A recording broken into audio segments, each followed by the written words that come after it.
2005 has been an up and down year for AI and digital art. Big companies have made gambles on AI and failed.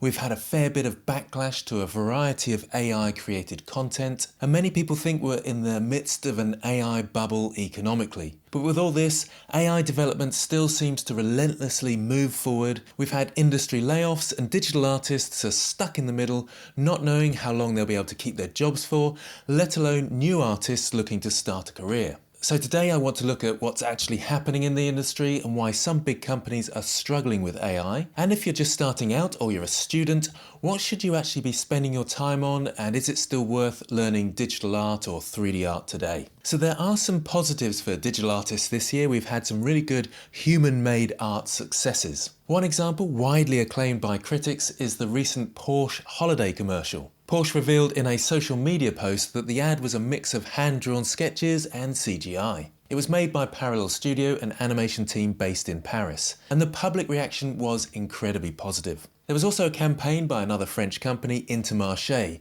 Their 2025 holiday short, The Unloved, was a handcrafted animation that took over a year to produce with a team of 60 artists. It didn't just look better than the competition, it again achieved a great deal of critical acclaim, and it quickly went viral. Now on the flip side of that, with the AI created content, we've seen a fairly negative response. We saw Coca-Cola and McDonald's get a fair bit of criticism for their fully AI adverts. Audiences were extremely critical of the lifeless models, and the McDonald's advert was eventually taken down due to the negativity that it received. It seems that after the initial rush to use AI for everything, brands are realizing that in order to stand out and feel premium, they need that human touch. I think this is certainly going to be a trend that continues, and I believe it may become more common that brands advertise the fact that they're using traditional artists, if we can call them traditional artists. Maybe we're seeing a shift where human-made content is becoming more a luxury status symbol. When the market's flooded with AI-generated art, it starts to all blend together. A handcrafted piece will just look that bit different.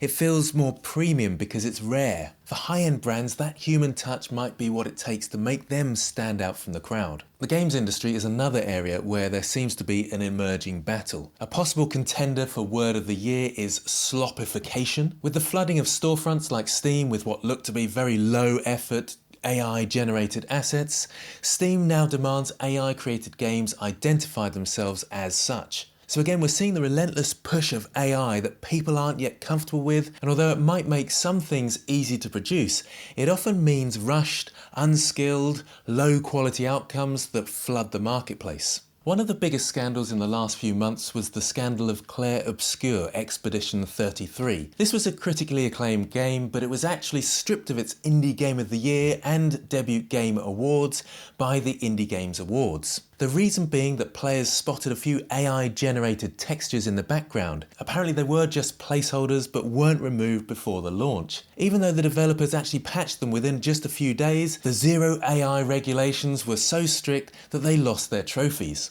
That to me did feel a little bit harsh, but let me know what you think in the comments. Then there's this AI art in Call of Duty. Both Black Ops 6 and the recent Black Ops 7 faced massive review bombing when fans discovered Ghibli-style calling cards and loading screens that were clearly AI generated. Activision eventually had to add a permanent AI disclosure tag to their Steam page to comply with the new transparency laws. And the message from gamers was quite clear. If they're paying $70 for a game, they expect a human to have drawn the art, and I think that's a reasonable ask. So again, we can see that there's still demand for the human touch and traditional artists, as I keep calling them. However, even though we've seen these failures of AI and success stories of human art, we still have the age-old problem: money saving and corporate cost cutting. Lately, we've been seeing major studios like Activision and Microsoft announce massive layoffs while simultaneously pivoting towards AI infrastructure. The temptation for a company to replace 10 artists with one person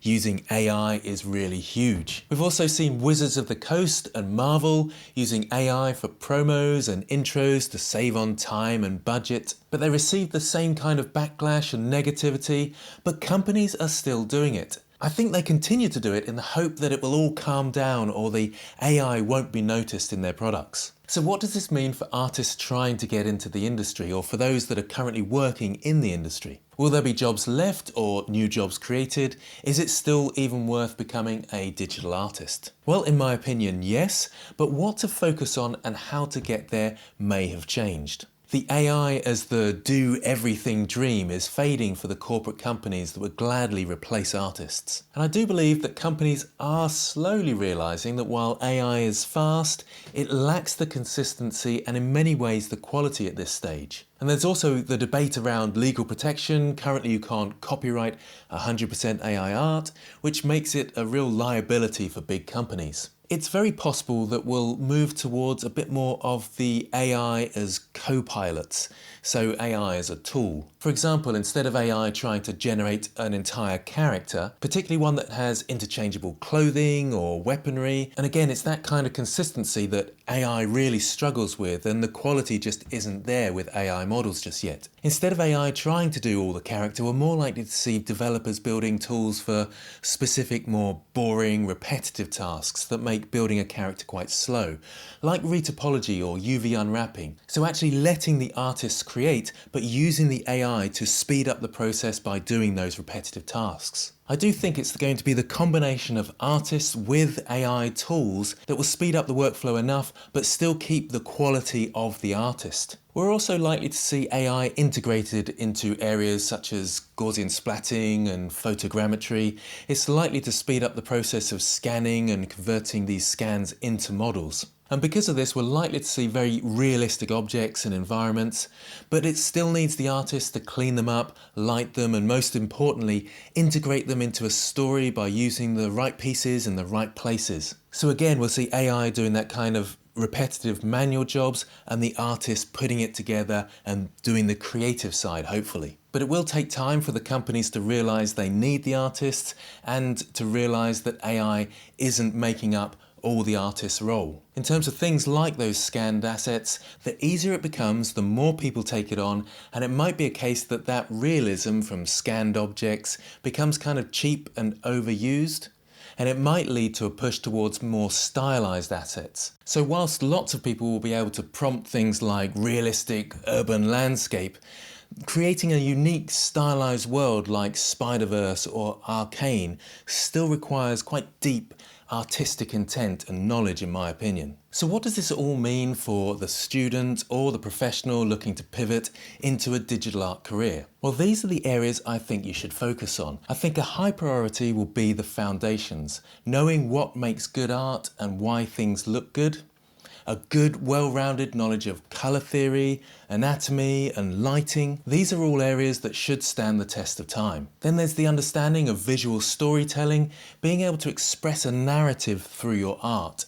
I think that will be important in a world that might end up having an increasing amount of AI slop. Things that have a good story should stand out and will probably be more sought after. So those are the skill areas I would focus on, and I'd probably be doing both 3D and 2D art for the sake of versatility. In terms of the technical side of what programs I would choose, I think I'd focus on a hybrid workflow. I'd start with something like Krita for the 2D fundamentals because it's free. Then I'd move to Blender. Again, it's free, but it's got a nice versatility and it's in the 3D arena. And Blender has the advantage of being able to combine 2D and 3D for quite individual creative products. And again, if I were just starting out, I'd probably want to learn something like Unreal Engine.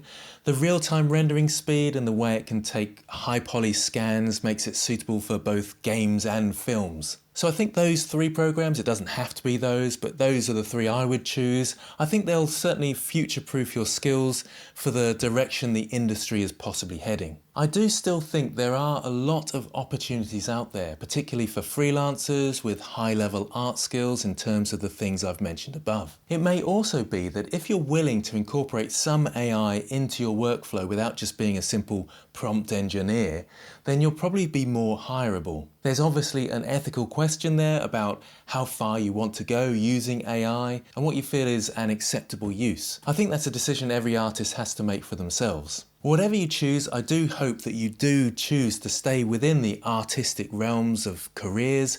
I think it can be really rewarding and it's a wonderful thing to take part in. So there we have it, my guide to 2026 as a digital artist. Hopefully you find this helpful. As always, let me know what you think. I'm always really interested to read the comments, positive or negative. Thanks for watching, and I'll see you next time.